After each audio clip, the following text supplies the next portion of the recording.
సంతానలేమితో బాధపడుతున్నారా? 899 రూపాయలకే fertility assessment package. వివరాలకి సంప్రదించండి. నమస్కారం, సుమన్ టీవీకి స్వాగతం. మనిషి ఆశాజీవి.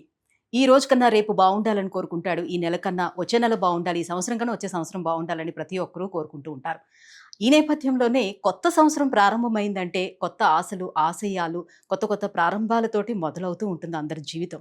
అయితే ఈ కొత్త ప్రయాణం ఎలా కొనసాగుతుంది, మన జీవితంలో ఈ గ్రహాల ప్రభావం ఏ రకంగా ఉంటుంది, మన జీవితాన్ని ఎటువైపుకి తీసుకువెళ్తూ ఉంటాయని తెలుసుకోవాలనే కోరిక కూడా చాలా మందిలో ఉంటూ ఉంటుంది. అయితే ఈ 2026 ఆంగ్ల సంవత్సరం మరి ఈ గ్రహాల స్థితిగతులు ఏ రకంగా ఉన్నాయి, మనపైన ఎలాంటి ప్రభావాన్ని చూపిస్తున్నాయి, ఈ విషయాలన్నీ కూడా తెలియజేసేందుకు మనతో పాటు ఉన్నారు బ్రహ్మశ్రీ సుభాష్ శర్మ గారు, ప్రముఖ జ్యోతిష్య శాస్త్ర నిపుణులు. గురుగారు నమస్కారం. శ్రీమాత్రేనమండి. గురుగారు, మరి 2026 ఆంగ్ల సంవత్సరం ద్వాదశ రాశుల వారికి ఎలా ఉండబోతుంది? ఓవరాల్గా మనం చూసుకునేటప్పుడు ఈ గ్రహాల స్థితిగతులతో ప్రపంచవ్యాప్తంగా ఎటువంటి పరిస్థితులను నెలకొనే అవకాశాలు ఉన్నాయి? తప్పకుండా తెలియజేస్తాను. ముందుగా వీక్షిస్తున్నటువంటి ప్రేక్షకులందరికీ శ్రీమాత్రే నమః, శ్రీ గురుభ్యో నమః. జ్ఞానినాంనపి చేతాంసి దేవి భగవతి హిసా బలాయ కృషమోహాయ మహామాయ ప్రయశ్చతి.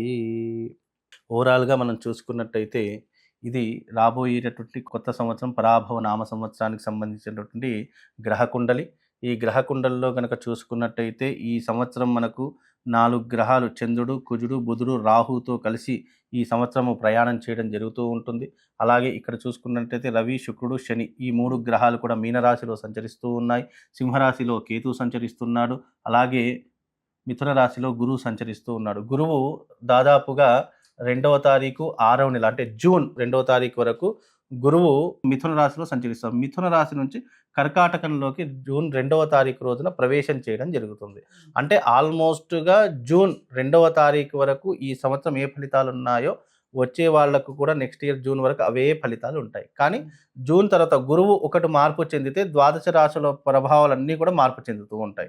కనుక ఇప్పుడు ఈ యొక్క గ్రహస్థితి ఏ రకంగా ప్రస్తుతానికి ఏ రకంగా ఉందో అది మనం తెలుసుకుందాం. ఎందుకంటే రాజపూజ అవమానాల్లో మనకు డిఫరెన్స్ ఆఫ్ వస్తుంది కాబట్టి దీని యొక్క ఆధారంగా కూడా మనిషి యొక్క భవిష్యత్తు నిర్ణయించడం జరుగుతుంది.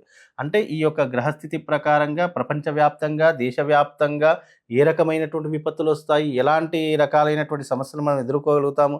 అంటే దేశానికి సమస్యలు వస్తే రాష్ట్రానికి వస్తాయి, రాష్ట్రానికి సమస్యలు వస్తే మనుషులకు వస్తాయి, మనుషులకు వస్తే ఆర్థిక పరంగా మొత్తం కూడా ఇబ్బందులు వస్తాయి. కాబట్టి ఒకదానితో ఒకటి ఛానల్ ఎట్లయితే ఛానల్ లింక్ ఉంటుందో అట్లా ఒకదానికి ఒకటి లింక్ అప్ అయి ఉంటుంది. కాబట్టి ఏ రకంగా ఉంటుందో ఓవరాల్గా మనం తెలుసుకుందాం ఫస్ట్. అయితే ఇన్ని రకాలైనటువంటి సమస్యలు 2025లో మనకి ఇన్ని రకాలైనటువంటి ఇబ్బందులు జరిగాయి. ఇప్పుడు రాబోయేటటువంటి 2026లో ఏ రకంగా ఉంటుందో అది ఒక విషయం మనం చూసుకుందాము. ఎందుకంటే ఇలాంటి వైపరీత్యాలు మళ్ళీ జరగకూడదని చెప్పి భగవంతుని ఆకాంక్షిస్తూ ఈ యొక్క గ్రహస్థితి ఏ రకంగా ఉందో ఇప్పుడు మనం తెలుసుకుందాం. గురుగారు, 2026 మరి చివరిదైనటువంటి మీనరాశి ఎలా ఉండబోతుంది? మీనరాశి వాళ్ళకి ఎందుకంటే శని మీనరాశిలో ఉన్నాడు, జన్మస్థానంలో శని ఉన్నాడు. అలాగే మీనరాశి వారికి చూసుకున్నట్టయితే ఆదాయం 14, ఖర్చు 11, రాజపూజ్యం 7, అవమానించే వాళ్ళు 2 ఉన్నారు. ఇక్కడ ఓవరాల్గా చూసుకుంటే ఆదాయ వ్యయాలు చూసుకుంటే బాగానే ఉంది. కాకపోతే ఇక్కడ ఏమవుతుందంటే జన్మస్థానంలోనే పరాభవనామ సంవత్సరంలో 19/3/2026లో 3 గ్రహాలు కూడా ఏకస్థానంలో ఉన్నాయి. కాబట్టి దీని యొక్క ఫలితం ఎలా ఉంటుంది అంటే గనక శుక్రుడి యొక్క ఫలితం అనేటటువంటిది వైవాహిక జీవితానికి లేదా కుటుంబపరమైనటువంటి వ్యక్తిగత విషయాల్లో చాలా కీలకమైనటువంటి పాత్ర వహిస్తూ ఉంటుంది. అలాగే శని కూడా జన్మస్థానంలోని మీనరాశిలో ఉన్నాడు కాబట్టి ఏలినాటి శని ప్రభావం అనేటటువంటిది ముఖ్యంగా health and wealth and career ఈ మూడింటి మీద కూడా ప్రభావం చూపించాయి. ఎందుకంటే శుక్ర మహర్దశ అంటే తెలుసు, దాంట్లో ఉన్నటువంటి కెరియర్ కావచ్చు, లేదు అంటే కనుక వ్యాపారం, వృత్తి వ్యాపారం కావచ్చు, చేసే ఉద్యోగం కావచ్చు, లేదు అంటే ఇతర లావాదేవీలు కావచ్చు, వాటన్నిటి మీద కూడా ప్రభావం చూపించేటటువంటి అవకాశాలు కూడా ఎక్కువగా శని ద్వారా కనిపిస్తూ ఉన్నాయి. రవి కూడా ఉన్నాడు కాబట్టి అవి రెండూ కూడా హస్తంగతం అయ్యాయి. ఈ యొక్క మీనరాశి వారికి ఎలా ఉంటుందంటే రాబోయేటటువంటి రోజులు అంటే ఈ యొక్క జూన్ వరకు చూసుకున్నట్టయితే సాధారణమైనటువంటి పరిస్థితే ఉంటుంది. జూన్ దాటితే గనక వీళ్ళకి ఏంటి అంటే జూన్ 3వ తారీఖు తర్వాత వీళ్ళకు జీవితంలో టర్నింగ్ పాయింట్ అనేటటువంటిది ఏర్పడుతుంది. అంటే ఫలితాలండి ఎప్పుడైతే రవి మళ్ళీ మేషరాశిలోకి అడుగు పెడతాడో దీని యొక్క ప్రభావాలు మొదలవ్వడం ప్రారంభమవుతూ ఉంటుంది. ఒక రాశిలో రవి ఒక నెల పాటు ఉంటాడు, అంటే 30 రోజుల పాటు ఉంటాడు. కనుక 30 రోజులు అంటే కేవలము మార్చ్ ఏదైతే ఉంటుందో మార్చ్ 19వ తారీఖు నుండి ఏప్రిల్ 19వ తారీఖు వరకు రవి మీనరాశిలో ఉంటాం. మీనరాశి నుంచి మేషరాశిలోకి వెళ్ళిపోయాడు అనుకుంటే తప్పకుండా ఈ యొక్క మీనరాశి వారికి మంచి అవకాశాలు ఉంటూ ఉంటాయి. బికాజ్ ఏంటి అనంటే గనక సినిమా రంగంలో గావచ్చు, లేదా నాటక రంగంలో గావచ్చు, లేదా రాజకీయ రంగంలో గావచ్చు, మంచి అవకాశాలు లేదంటే మంచి మంచి ఆపర్చునిటీస్ మనం చాయిస్ చేసుకునేటటువంటి ఆపర్చునిటీస్ కూడా తప్పకుండా ఈ యొక్క ఏప్రిల్, జూన్ వరకు వీళ్ళకు అన్నీ సెట్ అయిపోతాయండి. అంటే ఇన్ని రోజులు పడుతున్నటువంటి కష్టానికి ఒక ప్రతిఫలం అనేటటువంటి జూన్‌లో లభించేటటువంటి అవకాశాలు మీనరాశి వారికి కనిపిస్తున్నాయండి. ఆరోగ్యపరంగా చూసుకునేటప్పుడు ఎలా ఉంటుంది? దాంపత్య జీవితం ఏ రకంగా ఉంటుంది? ఆరోగ్యపరంగా అయితే కొన్ని హెల్త్ ఇబ్బందులైతే పడాల్సినటువంటి తప్పకుండా ఉంటుందండి. బికాజ్ ఏంటి అనంటే గనక వాళ్ళకు మానసిక చింతన వల్ల కావచ్చు, అతిగా ఆలోచించేటటువంటి విధానాలు కావచ్చు, వాళ్ళు ఎక్కువగా తీసుకునే ఇబ్బందులు అంటే బ్రెయిన్ మీద ఎక్కువగా స్ట్రెయిన్ తీసుకోవడం వల్ల నరాలకు సంబంధించినటువంటి ఇబ్బందులు, స్కిన్ ఎలర్జీ రావడము, లేదా అంటే గనక మైగ్రేన్ లాంటి ప్రాబ్లమ్స్ రావడము, ఉదరానికి సంబంధించినటువంటి ఇబ్బందులు ఇలాంటివి ఎక్కువగా జరిగేటటువంటి అవకాశాలు ఉంటూ ఉంటాయి. తద్వారా వాళ్ళు ఆరోగ్య దృష్ట్యా కొంచెము దాని మీద శ్రద్ధ పెట్టేటటువంటి అవకాశం ఏర్పరచుకోవాలి.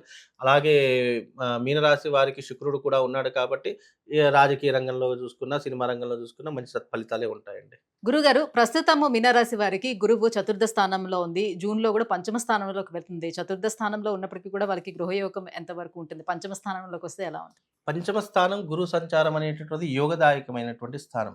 చతుర్థ స్థానంలో గురువు ఉన్నప్పటికినీ కూడా ఆ గురువు పంచమ స్థానంలో వచ్చేంత వరకు గృహయోగం అనేటటువంటిది ఉండదు. అంటే ప్రయత్నాలు చేస్తూ ఉంటారు. కానీ ఎట్టకేలకు అది ఫలించదు. ఎప్పుడైతే గురువు పంచమ స్థానంలోకి అడుగు పెడతాడో అప్పుడు తప్పకుండా గృహయోగంతో పాటు వాహన యోగం ఉంటుంది, గృహయోగం ఉంటుంది. అంటే మనము మన జీవితానికి సరిపడేటటువంటి ఏవైతే ఆస్తులు కొనుగోలు చేసుకోవాలని మీరు ఆశపడుతున్నారో తప్పకుండా ఆ ఆశలనేటటువంటివి మీరు అప్పుడు నెరవేర్చుకునేటటువంటి అవకాశము తప్పకుండా కనిపిస్తది. అది ఎప్పుడు అంటే గనక మీకు జూన్ 2వ తారీఖు తర్వాతనే దాని యొక్క పరిస్థితులనేటువంటివి ఏర్పడతాయండి. గురుగారు, మరి రవి అనుగ్రహం కోసం, అలాగే శని అనుగ్రహం కోసం ఎటువంటి పరిహారాల్ని పాటించాలంటారు మీనరాశి వారు? ఈ యొక్క మీనరాశి వారికి ఈలనాటి శని ప్రభావంతో పాటు గురువు పంచమ స్థానంలో వచ్చినప్పటికిని కూడా హెల్త్ ఇష్యూస్ అనేటటువంటివి ఉంటూ ఉంటాయి. ముఖ్యంగా ఏంటంటే ఫ్యామిలీ టెన్షన్స్‌తో పాటు వీళ్ళకేంటి అనంటే మానసిక స్థైర్యాన్ని ఎక్కువగా కోల్పోయేటట్టు అంటే అతిగా ఆలోచించడము. రేపటి రోజు ఏం జరుగుతుందో అది ఇవ్వాలనే ఆలోచించేటటువంటి ప్రయత్నాలు ఎక్కువగా చేస్తారు. అలాంటివి కొన్ని తగ్గించుకునే ప్రయత్నం చేయాలి. మానసిక ఒత్తిడి ఎక్కువగా తీసుకోకుండా ఉంటూ ఉండాలి.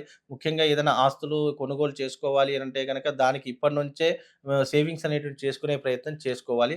ముఖ్యంగా ఎదుటివారు ఏదన్నా కూడా పట్టించుకోకుండా మన గమ్యం వైపు మనం వెళ్ళేటటువంటి ప్రయత్నం చేసుకుంటే అన్ని రకాలుగా బాగుండేటటువంటి అవకాశం ఉంటుంది. ముఖ్యంగా శని, రవి మీకు జన్మస్థానంలో ఉన్నారు కాబట్టి దానివల్ల మీరు సూర్య ఉపాసన చేసుకోవడం, సూర్య నమస్కారాలు చేసుకోవడము, లేదా శనికి సంబంధించిన ప్రతి శనివారం నాడు వెంకటేశ్వర స్వామిని ఆరాధించుకోవడం, లేదు అంటే 7 శనివారాల వ్రతం అని చెప్పేసి ఉంటుంది. ఆ 7 శనివారాల వ్రతం చేసుకున్న కొంతవరకు ఉపశమనం కలిగేటటువంటి అవకాశం కనిపిస్తుంది.